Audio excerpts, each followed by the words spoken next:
Michael Yardney here, and welcome to another Rich Habits, Poor Habits webcast. This week, we're going to do part 2 of the 19 traits of negative people. Welcome, Tom Corley. Hey, Michael, it's good to be back.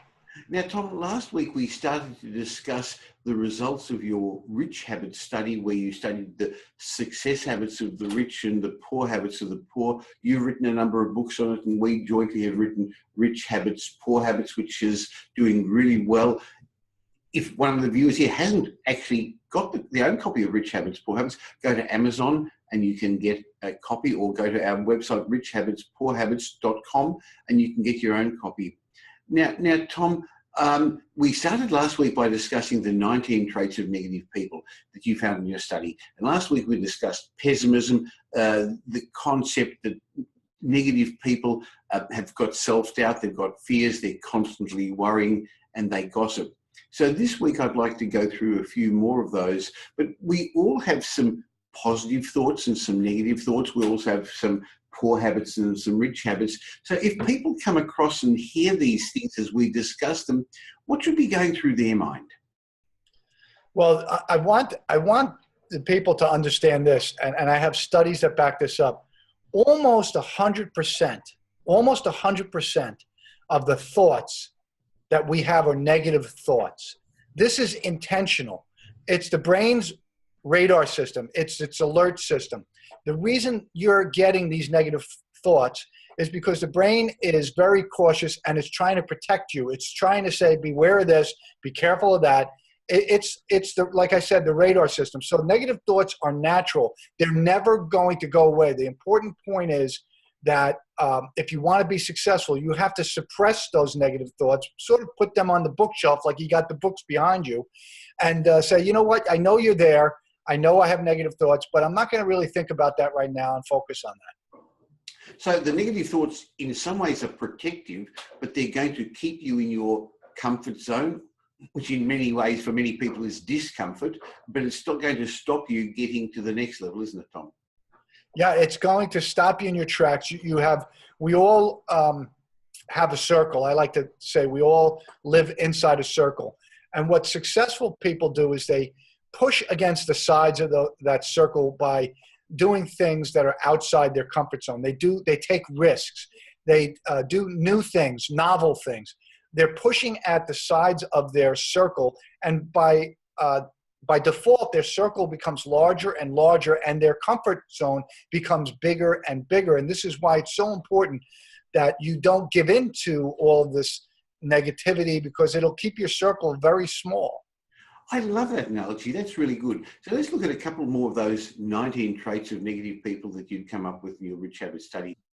The next negative habit then I'd like to discuss today, Tom, is that of deceit. Negative people are deceitful. Yeah, and this comes from the feeling of scarcity. They are deceitful because they believe everybody is trying to outmaneuver them. Everybody's trying to take their money. So they feel they have to outmaneuver other people. They're operating from a mindset of scarcity. So if you're operating from a mindset of abundance, then you're not going to be deceitful, because you don't need to be fooling people and deceiving people. You believe in yourself. You believe that there's abundance out there and you're going to get it. The people who are deceitful, they don't believe there's abundance out there. They believe they have to cheat, lie, and steal in order to get what is very scarce. And of course, if you believe that, that's what your world's going to be like, very scarce. On the other hand, if you believe that there's abundance, you're going to live a joyful, abundant life. Tom, you also found that negative people get angry very quickly. Yeah, I think anger is the most costly emotion. Anger can get you fired. Anger can get you demoted. Anger could cause you to lose relationships. It could damage your family life, your marriage. Anger is probably the worst, most costly emotion we can have. It's probably the number one emotion that you need to control.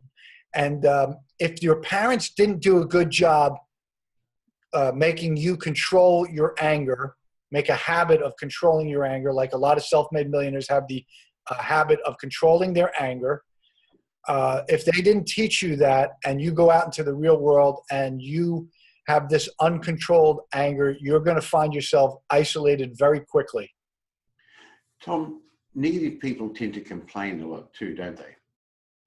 Yeah, they're complaining because they're negative. They're looking at the glass half empty in their life. Somebody is always trying to eat their lunch. They're trying to, behind their back, talk bad about them. So this is a big problem. Complaining. All that complaining does, it's a domino effect. It feeds on itself, and people don't want to be around complainers. So eventually, what you're going to find is people pushing back and not wanting to build a relationship with you because you're a complainer. Similar to complaining is criticizing. It's much the same, but it's a bit different. Negative people tend to criticize too, don't they? Yeah, and there's some criticism that is good. It's called constructive criticism. Where negative people, poor people go off the rails is destructive criticism. Sometimes their criticism is actually they're trying to be sarcastic and funny at the same time, and they're using this criticism, this negative criticism, to make a point and be funny. That actually does more harm than good, and it's not funny. It's actually destroying relationships. So it's something you have to avoid. Tom, underlying a lot of these things that you've been talking about seems to be the concept of jealousy or envy. That's another trait of negative people. Yeah, this is another thing that is born from scarcity. I remember before I had wrapped up my Rich Habits research, I used to drive my daughter, Casey, my youngest, to her friend's house, and her friend's parents had this huge house. Michael, it had to be about 6,000 square feet. Now, my house is 3,000 square feet, about 2,900 square feet. So whenever I would drive up to that house, I would become envious. But then I finished doing my Rich Habits research, and I had this epiphany, and I said, that person, those parents, probably have a mortgage twice the size as mine. They have utility bills that are twice the size. Their standard of living, their cost of living is twice mine. And wouldn't you know it, Michael, that when 2008, 2009 hit, they had to immediately sell their home because the business he was in, the construction business, basically fell off the cliff. And he had to buy a home that is not even half the size of my home. So envy is a very negative emotion, and you just don't, it comes from scarcity. You have to believe, hey, you know what? I'm grateful for what I have, and I have to believe that I'm going to be successful in life. So that doesn't bother me. Actually, I'm happy for that person. I hope that they get to keep their wonderful, big, beautiful home. Sure. I think that's another trait of successful people, that they're not jealous of other people. They actually are not envious of other people's success. They are actually pleased for successful people. But that's because they're grateful for what they've got at the moment. So another of the traits that underlying a lot of what you're talking about is that these people are not grateful. Negative people aren't grateful. You cannot be wealthy unless you're grateful, no matter how many properties you've got, how big your business is, how big your stock portfolio is. If you're not grateful for what you've got, you won't be wealthy. On the other hand, you may only have a small business. You may not have a big real estate or stock portfolio, but if you've got your health and you've got somebody to love and you love somebody, you can be a very, very wealthy person, Tom. Yeah, and the point, I'm glad you brought up gratitude. Gratitude is the gateway to happiness. Envy is the gateway to unhappiness. So if you're envious, you're going to be unhappy. If you turn that around and you start looking at your life and say, you know what, I'm just happy I have two legs. I'm happy that my car works. You start looking at the little things in your life and become grateful for them. That starts to make you happy. And because, as I said, gratitude is the gateway to happiness. Okay. Another concept I'd like to discuss in these 19 negative traits of negative people is condemnation. Negative people put down, belittle others. Yeah, and that's because they really internally feel inadequate. So when they're putting other people down or condemning them, what they're trying to do is push people down so that they can feel superior to them. They do that to make themselves feel superior because they don't feel superior. And instead of them working really hard every day and just trying to push the ball up the hill and do the best job that they possibly can, their mindset is the circumstances are outside my control. My circumstances are outside my control. So the only thing I have control over is diminishing other people and debasing other people, making them feel little. And trust me, the people that are worth their salt are going to remember that and try and avoid you like the plague.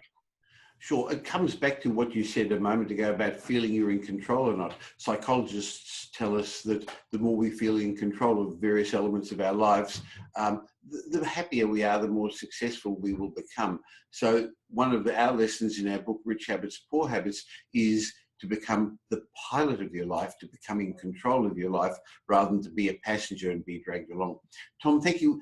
I'm really enjoying this chat of the 19 traits of negative people. Not that I'm talking about negative people, but it reminds us what we shouldn't do, because you learn as much from what you shouldn't be doing as learning from the traits of what you should be doing. So, Tom, we'll come back next week and discuss the last of them. Is that okay?